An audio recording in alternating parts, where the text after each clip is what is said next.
नमस्कार साथियों, आज हम लोग इस वीडियो के माध्यम से राष्ट्रीय आय सह मेधा छात्रवृत्ति योजना परीक्षा शैक्षणिक सत्र 2022-2023 से संबंधित बात करने वाले हैं। वैसे छात्र, वैसे विद्यार्थी जो राजकीयकृत राज्य सरकार, भारत सरकार के अनुदान से संचालित विद्यालय, मान्यता प्राप्त अनुदानित अल्पसंख्यक विद्यालय, मदरसा एवं संस्कृत विद्यालय में कक्षा 8 के विद्यार्थी हैं, तो उनके लिए ऑनलाइन आवेदन करने की यह प्रेस विज्ञप्ति जारी की गई है। तो इसमें और आगे उस प्रेस विज्ञप्ति में क्या क्या बातें कही गई है उसे हम लोग सरल भाषा में और संक्षेप में जानकारी प्राप्त करने का प्रयास करते हैं। तो राष्ट्रीय आय सह मेधा छात्रवृत्ति योजना परीक्षा है और योजना शिक्षा मंत्रालय भारत सरकार के तहत यह है और यह कक्षा 8 के छात्रों के लिए है, यानी कि छात्र और छात्रों के लिए है। यह क्लास 8 क्लास के लिए है और यह शैक्षणिक सत्र जिसकी बात हम लोग कर ही चुके थे 2022-2023 के लिए है। और यह कब तक संचालित होगी, यानी वैसे छात्र जो 8 क्लास में यह छात्रवृत्ति परीक्षा में पास हो जाते हैं तो उसे 9वीं क्लास से 12वीं क्लास तक उसे छात्रवृत्ति दी जाएगी और वह राशि, छात्रवृत्ति की राशि जो होगी वह 12,000 रुपया प्रति वर्ष वैसे छात्रों को दिया जाएगा।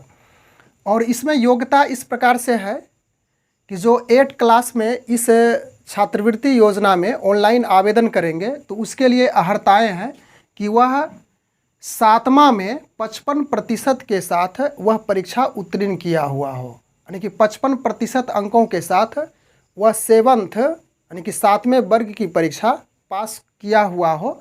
उसके बाद SC, ST और निःशक्त यानी कि अनुसूचित जाति, अनुसूचित जनजाति और जो निःशक्त छात्र छात्राएँ हैं उसके लिए 5% का छूट दिया गया है। अर्थात 55 में 5% छूट का अर्थ हो गया कि 50% अंकों के साथ यदि वह 8 क्लास पास किए हुए हों तो वह इस फॉर्म को ऑनलाइन कर सकते हैं, यानी कि एबल हो जाएंगे। और उनके माता पिता की वार्षिक आय यानी कि जो एनुअल इनकम है वह 3.5 लाख से अधिक नहीं होना चाहिए। यह हो गई योग्यता की बात। इसके बाद हम लोग परीक्षा शुल्क की भी बात कर लेते हैं। तो इसमें परीक्षा शुल्क में कोई शुल्क नहीं लगेगा, यानी कोई शुल्क निर्धारित नहीं किया गया है। और परीक्षा केंद्र के बारे में कि जिला मुख्यालय में, यानी कि वैसे छात्र जो इसमें ऑनलाइन करेंगे तो उसकी परीक्षा जिला मुख्यालय में ही संपादित की जाएगी, संपन्न कराई जाएगी। और छात्रवृत्ति की संख्या पूरे भारतवर्ष में देखा जाए तो यह 1 लाख छात्र छात्राओं को छात्रवृत्ति दी जाएगी और बिहार का कोटा इसमें 5433 है। और इस कोटा में जिला को भी डिवाइड किया गया, जिला को भी, प्रत्येक जिला को दिया जाएगा यह कोटा। आरक्षण की स्थिति में यानी कि जो छात्र रिजर्वेशन कोटा के अंतर्गत आते हैं उसे जाति प्रमाण पत्र यानी कास्ट सर्टिफिकेट भी इंक्लूड करना होगा, सबमिट करना होगा ऑनलाइन के वक्त में। उसके बाद EWS प्रमाण पत्र यानी कि जो सामान्य कैटेगरी के आर्थिक रूप से कमज़ोर छात्र हैं वह EWS प्रमाण पत्र भी सबमिट करना होगा। उसके बाद इनकम सर्टिफिकेट भी देना होगा, यानी कि आय प्रमाण पत्र भी सबमिट करना होगा। और निःशक्तता प्रमाण पत्र यानी कि दिव्यांगता की स्थिति में उसे निःशक्तता प्रमाण पत्र भी इंक्लूड करना पड़ेगा। इसके बाद हम लोग आगे बात कर लेते हैं कि परीक्षा का जो स्वरूप होगा, यानी परीक्षा का जो पैटर्न होगा वह किस प्रकार से होगा। तो विषय यहाँ पे मानसिक योग्यता और शैक्षिक योग्यता से रिलेटेड होगा। मानसिक योग्यता आप समझ रहे हैं। मानसिक योग्यता में जो तार्किक प्रश्न होते हैं उसी से पूछा जाएगा और उनके प्रश्नों की कुल संख्या 90 होगी और पूर्णांक 90। स्पष्ट है कि जब 90 प्रश्न होगा और पूर्णांक 90 है तो इसका अर्थ है कि यह बहुविकल्पी प्रश्न यानी कि वस्तुनिष्ठ प्रश्न होगा और इसके लिए समय 90 मिनट निर्धारित किया गया है। और निःशक्त जो कि हैंडीकैप्ड है उसके लिए, खास करके दृष्टिबाधित के लिए 120 मिनट का समय बढ़ाया गया है। 120 मिनट का समय है, 120 मिनट का समय बढ़ाया नहीं गया है। 90 सामान्य कोटि के लिए है और निःशक्तता के लिए फिर 120 मिनट दिया गया है।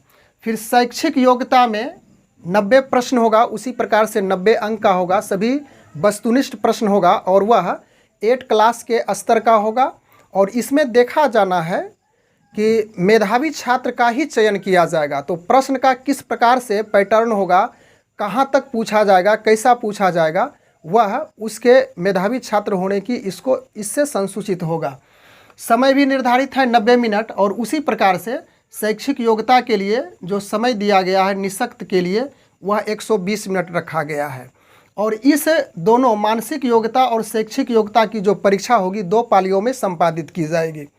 इसके बाद न्यूनतम अर्हता यानी कि इसमें पास होने के लिए, क्वालिफाई होने के लिए क्या होनी चाहिए अंक, उस पर भी हम लोग बात कर लेते हैं।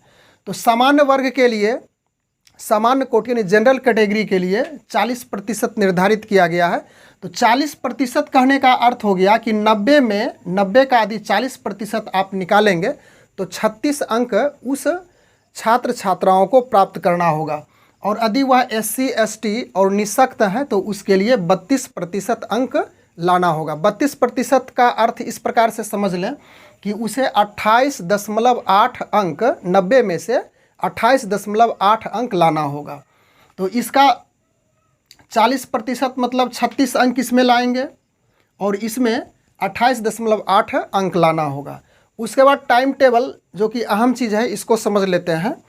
ऑनलाइन एप्लीकेशन पोर्टल पर विद्यालय का पंजीकरण, यानी कि ऑनलाइन एप्लीकेशन पोर्टल पर विद्यालय का जो पंजीकरण होगा वह 12/10/22 से प्रारंभ होकर के 29/10/2022 तक चलेगा। तो यह विद्यालय का कार्य है, विद्यालय प्रदान करेंगे।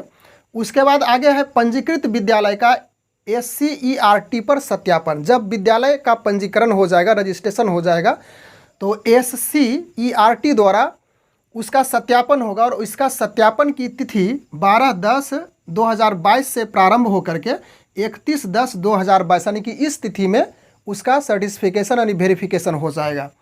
फिर तीसरा में है आवेदकों द्वारा ऑनलाइन एप्लीकेशन। यह 12/10/22 से प्रारंभ होकर के 6/11/22 तक चलेगा। उसके बाद आवेदकों द्वारा सबमिट किया जाएगा उस फॉर्म को, यानी कि फाइनल सबमिट करने की तिथि है 14/10 से प्रारंभ होकर के 9/11/22 तक चलेगा। और ऑनलाइन प्रवेश पत्र, जब सारी प्रक्रियाएं हो जाएगी तो परीक्षा के लिए एडमिट कार्ड निकालने की जो तिथि है वह 8/12 से प्रारंभ होकर के 18/12/2022 तक चलेगा। और परीक्षा की तिथि इसका भी निर्धारण किया गया है, वह 18/12/2022 यानी कि 18 दिसंबर 2022 को यह परीक्षा संपन्न होगी। तो बस आज के वीडियो में हम लोग इतनी ही चर्चा करने के लिए उपस्थित थे। Thanks for watching, good bye.